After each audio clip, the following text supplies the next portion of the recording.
देखो जो radical view वाले हैं वो बिल्कुल लिबरल के अगेंस्ट हैं, ठीक है। अब इसमें मैंने शॉर्ट फॉर्म बनाई है डॉक विश, DOCC विश, VISH। तो सबसे पहले तो हम बात करते हैं डी से। देखो यहाँ पे लोग कहते हैं कि डिफरेंशिएशन बहुत हो जाता है, जैसे रिच और पुअर का, ठीक है। तो आपस में लड़ते मरते रहते हैं, रिच पुअर हो गया, डेवलप नॉन डेवलप हो गया, या फिर विनर लूजर, आपस में लड़ते मरते रहते हैं, इनका डिफरेंशिएशन होता है। O4 आप लोग बैरियर्स हटा के ओपननेस लाते हो। इतनी ओपननेस लाने से प्रॉब्लम ये होती है कि बिल्कुल बैरियर्स हट जाते हैं, टेरिफ वगैरह होती है ना, तो डेवलपिंग कंट्री की कोई इनकम ही नहीं बन रही है, ठीक है।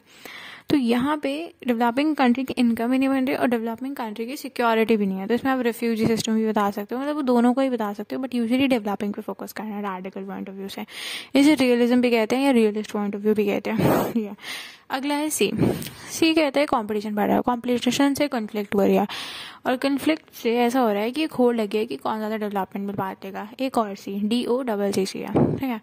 वो कहते हैं कि कह सकते हैं कि कॉलोनी बढ़ रही है।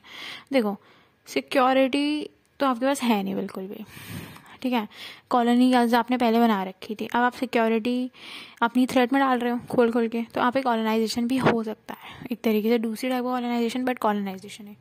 अब है वी फॉर वल्नरेबिलिटी, पुअर्स की वल्नरेबिलिटी, उनका वीक स्टेट, उनकी कंडीशन पूरी हो रही है, उनका ध्यान रखने वाला, उनके राइट सेव करने वाला कौन है? कोई भी नहीं है। फ्यूचर डोमिनेंस की बात होने लग रही है यहाँ पे, किसकी? डेवलप्ड कंट्रीज की, डेवलपिंग कंट्रीज पे।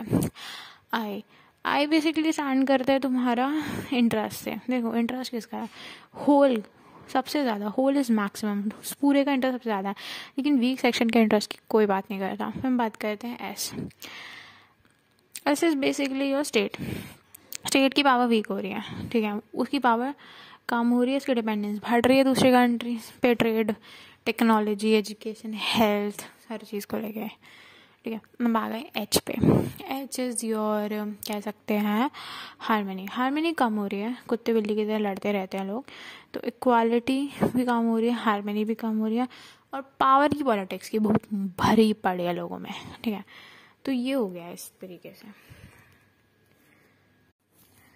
हम बात करेंगे एंटी ग्लोबलिस्ट व्यू की। सबसे पहले तो मैं बताना चाहिए एंटी ग्लोबलिस्ट ये मूवमेंट आया कब। देखो ये ग्लोबल साउथ लाया था ग्लोबल नॉर्थ के अगेंस्ट, ये कहता है रॉबर्ट कोहेन और जोसेफ राय, ठीक है। अब यहाँ पे ना कौन कौन लाएगा यार? देखो सिंपल सी बात है, ट्रेड यूनियन हो गया, लेबर यूनियन हो गया, या फिर इको फेमिनिस्ट हो गया, आपके NGO हो गए, जैसे एमनेस्टी NGO है, ग्रीन पीस है, ये सब लाएंगे। और कौन लाने वाला है? कोई नहीं लाने वाला, ठीक है। ये सब लाए थे मिलके। तो ये जो ग्लोबल आपका कॉर्पोरेट ग्लोबलाइजेशन है, कॉर्पोरेट ग्लोबलाइजेशन, इसने इतनी एक्सेस इनइक्वालिटी करती कि कुछ नहीं कह सकते। अब दो फॉर्म है व्यूज़ के।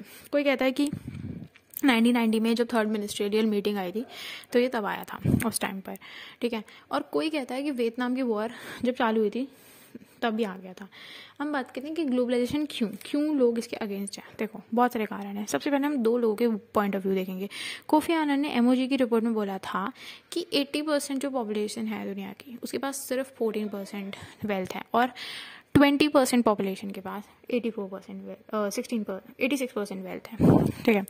अब हम बात करते हैं बाकी। इसके अलावा इसका एक ये है कि पहले 20 नेशन हुआ करते थे, 20 टाइम नेशन जो था वो रिचर हुआ करता था कंट्री से, अब 37 टाइम रिचर है।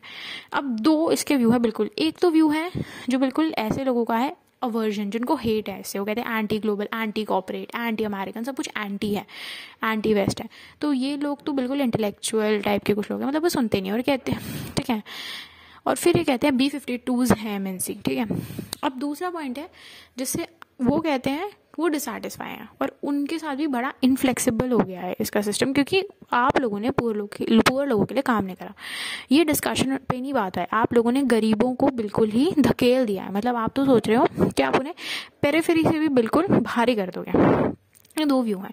अब मैंने शॉर्ट फॉर्म बनाई है रवि ओम, ठीक है। रवि में डबल R है, क्योंकि एकदम सुबह सुबह याद तो होता नहीं है कुछ भी। तो रवि ओम।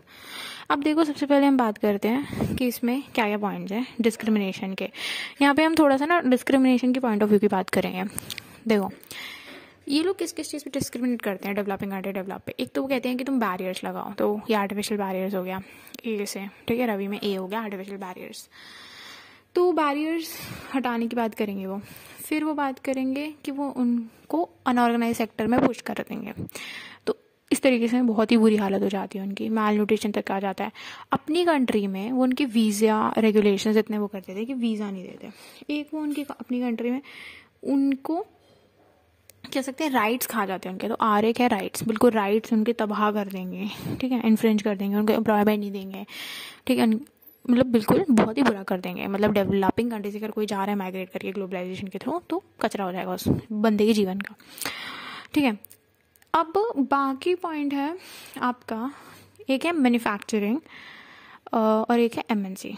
देखो मैन्युफैक्चरिंग से समझने की ज़रूरत है कि वो मैन्युफैक्चर करके हम लोगों को एक्सप्लॉइट कर रहे हैं, मतलब डेवलप्ड नेशन डेवलपिंग को एक्सप्लॉइट कर रहे हैं, और ठीक है, पैसा सॉरी उल्टा बोल गया मैं, एमएनसी जो है वो होल्ड कर रही है मनी, पैसा कमा रही है, और जो हमारे खुद के मैन्युफैक्चरिंग सेक्टर्स हैं उनकी हालत खस्ता हो जा रही है। मतलब MB2 है आई गेस, हाँ MB2 है, तो MM है, एक तो है मैन्युफैक्चरिंग हमारी तो ख़राब ही हो रही है क्योंकि हमारे एंटरप्रेन्योर्स की हालत ख़राब हो रही है, एक हो गया MNC उनकी हालत बहुत मतलब बढ़िया हो रही है। एक है रिच कंट्री सिर्फ स्किल्ड लोगों को बुलाती है हमारे अपने पास, अनस्किल्ड की किसी को ज़रूरत नहीं है। अब एक बच गया आई बेसिकली ये कह रहा है आपको कि इंटरनेशनल ऑर्गेनाइजेशन से लगे रहते हैं बेचारे लोग, होप करते हैं कि इनकी कोई कंडीशन सुधरेगी, इनकी कंडीशन में सुधार आएगा, बट नहीं आता, इनकी होप्स को थ्रैश कर देता है ये बिल्कुल, ठीक है। अब यहाँ पे डिबेट है, बहुत ईजी डिबेट है, कुछ नहीं है, दिमाग लगाने की ज़रूरत नहीं है ज़्यादा इसमें। सबसे पहली बात है कि कौन कौन इनके विरुद्ध खड़ा है। कुछ गवर्नमेंट है, कुछ रिलीजियस ऑर्गेनाइजेशन है, कुछ सोशल मूवमेंट वाले हैं, कुछ एनवायरनमेंट वाले हैं, कुछ आपके हो गए अपनी आइडेंटिटी प्रोटेक्ट करने, एथिकल कल्चर हो गया, ठीक है। इस तरीके से इसके अलग अलग लोग अगेंस्ट खड़े हैं। और एक इसका मॉडल है सेंटर पेरिफेरी का, मैं बताती हूँ क्या है। देखो फॉर एग्जांपल सबसे पहले बात करते हैं उसकी, जैसे कोई कंट्री खड़ी है, आप बताओ कौन कौन सी कंट्री खड़ी होगी जो बिल्कुल ग्लोबलाइजेशन नहीं करती। देखो दिमाग से अगर तुम सोचो तो नॉर्थ कोरिया नहीं करती, सबको पता है, अफगानिस्तान नहीं करता, सीरिया मंगोल ये सब नहीं करते। ये कहते हैं कि हम अपने आप को प्रोटेक्ट कर रहे हैं, और इन लोगों की बात जस्टिफाई भी है। इनको देखो तो ये सारी यूजुअली ऑथोरिटेरियन कंट्री है, बट UN भी इनके कंसर्न से समझ रहा है कि इन्होंने क्यों आइसोलेट करा है। दूसरा है आपकी सोशल मूवमेंट्स, वो हमने बता दिया है, trade union, labour union, eco feminist, NGO।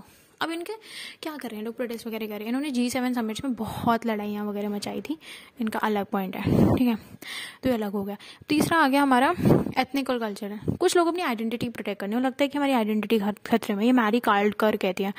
Example ले लो, जैसे आपके तमिल रेबल्स हो गए, सिख फाइटर्स हो गए, या नेपाली मार्क्सिस्ट हो गए, या फिजियन नेशन वाले हो गए, ये अपनी आइडेंटिटी और ये टेरर वायलेंस का सहारा लेते हैं। सिमिलरली रिलीजियस वाले, इसमें आपका 9/11 का अटैक आएगा, जो हेलेंस्की प्रोसेस थ्योरी से बताया गया आपको, मैंने लिख दिया Helsinki process 275 theory of practice से। ये लोग टेरर यूज़ करते हैं दो कारण से, क्योंकि आप इन लोगों का मॉरल डेप्रिवेशन कर रहे हो और डिसलोकेशन कर रहे हैं, और ये लोग ऑफकोर्स ही बात है वायलेंस यूज़ करेंगे, ठीक है। अब है लास्ट एनवायरनमेंट वाले, इसमें आप ग्रेटा थनबर्ग और एक NGO है ग्रीन पीस, इसका एग्जांपल दे सकते हो। अब ये लोग क्यों कर रहे हैं, मुझे ये बताओ कि ये जो आपका ब्राज़ीलियन फॉरेस्ट फायर हो रही है डेली, ठीक है, ये आपका ग्लेशियर मेल्ट हो रहा है, ये पेड़ काटे जा रहे हैं, इसके चक्कर में करते हैं, इनका और कोई कारण नहीं है, और इसमें वायलेंस भी करते हैं, ये लोग भी वायलेंस भी कर लेते हैं, ठीक है।